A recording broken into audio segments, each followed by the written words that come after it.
ഈശോ മിശിഹായ്ക്ക് സ്തുതിയായിരിക്കട്ടെ. പ്രിയപ്പെട്ടവരെ, 21-ാം നൂറ്റാണ്ടിലാണ് നമ്മൾ ജീവിക്കുന്നത്.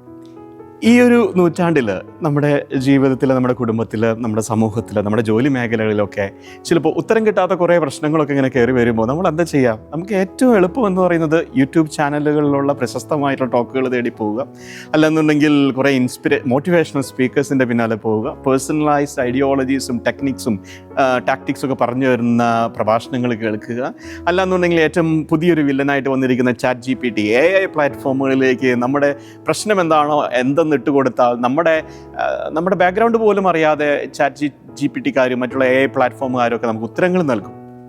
സർവ്വസാധാരണമാണ്, ഏറ്റവും എളുപ്പമുള്ള മാർഗങ്ങൾ തന്നെയാണ്. പക്ഷേ യെശയ്യാ പ്രവാചകന്റെ പുസ്തകം 55-ാമത്തെ അധ്യായം 10-11 വാക്യങ്ങളിൽ നമ്മൾ വായിക്കുന്നുണ്ട്. എൻ്റെ അധരങ്ങളിൽ നിന്ന് വരുന്ന വാക്കുകൾ, വചനങ്ങൾ ഫലരഹിതമായിട്ട് തിരിച്ചു വരുന്നില്ല. ഞാൻ ഉദ്ദേശിക്കുന്ന കാര്യം അത് പൂർത്തിയാക്കുകയും ഫലപ്രദമായിട്ട് പൂർത്തിയാക്കുകയും ചെയ്തതിന് ശേഷം മാത്രമേ ഞാൻ ഉച്ചരിക്കുന്ന വാക്കുകൾ തിരിച്ചു വരികയുള്ളൂ, അല്ലെങ്കിൽ അത് എപ്പോഴും ഫലം പുറപ്പെടുവിക്കാനാണ്. യെസ്, കർത്താവിൻ്റെ വചനം എന്ന് പറയുന്നത് അത് നമ്മുടെ വാക്കുകൾ പോലെയല്ല.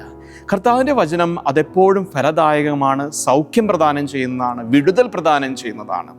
നമ്മൾ ഈ ലോകത്തിലായിരിക്കുമ്പോൾ, ഈ ലോകത്തിൻ്റെ പ്രശ്നങ്ങളിലൂടെയൊക്കെ പ്രതിസന്ധികളിലൂടെ കടന്നു പോകുമ്പോൾ, നമ്മളിപ്പോൾ കടന്നു ചെല്ലുന്ന ഈ യൂട്യൂബ് ചാനലുകളും, നമ്മളിപ്പോൾ തേടി ചെല്ലുന്ന ഈ AI പ്ലാറ്റ്ഫോമുകളും, നമ്മളിപ്പോൾ അന്വേഷിച്ചു പോകുന്ന മോട്ടിവേഷൻ സ്പീക്കേഴ്സിനെയൊക്കെ ഒന്ന് മാറ്റിവെച്ചുകൊണ്ട് കർത്താവിൻ്റെ വചനം പഠിക്കുവാൻ, കർത്താവ് നൽകുന്ന വചനം കേൾക്കുവാനായിട്ട്, ആ വചനങ്ങളിലൂടെ നമ്മളുടെ പ്രശ്നങ്ങൾക്കൊക്കെ ഉത്തരം കണ്ടെത്താനായിട്ട് നമുക്ക് പ്രത്യേകമായിട്ട് പരിശ്രമിക്കാം. ജനസിസ്, ഉൽപ്പത്തിയുടെ പുസ്തകത്തിലൊക്കെ നമ്മൾ വായിക്കുന്നുണ്ടല്ലോ, കർത്താവിൻ്റെ സൃഷ്ടികർമ്മത്തിൽ കർത്താവ് എന്താ ചെയ്തത്? വചനം അയച്ചുകൊണ്ട് ഭൂമിയും ആകാശവും പ്രകാശവും വെളിച്ചവും എല്ലാം സൃഷ്ടിക്കുക. ഇനി പുതിയ നിയമത്തിൽ വന്നു കഴിഞ്ഞാലും കർത്താവ് രോഗികളെ സുഖപ്പെടുത്തുന്നത് എങ്ങനെയാണ്? വചനം അയച്ചുകൊണ്ടാണ്. പിശാചുബാധിതരെ സുഖപ്പെടുത്തുന്നത് എങ്ങനെയാണ്? വചനം അയച്ചുകൊണ്ടാണ്. വചനം നമ്മളുടെ ആത്മാവിന് ജീവനാണ്, നമ്മുടെ ശരീരത്തിന് പോഷണമാണ്.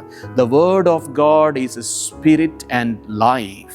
Yes, my dear brothers and sisters, വചനം പഠിക്കാം, വചനം ഹൃദിസ്ഥമാക്കാം, വചനത്തിൽ നിന്ന് ശക്തി സ്വീകരിച്ചുകൊണ്ട് ജീവിതത്തിൻ്റെ പച്ചയായ യാഥാർത്ഥ്യങ്ങളിലൂടെ പോകുമ്പോഴും അതിൽ നിന്ന് ശക്തി സ്വീകരിച്ചുകൊണ്ട് നമുക്ക് മുന്നോട്ട് നീങ്ങാം.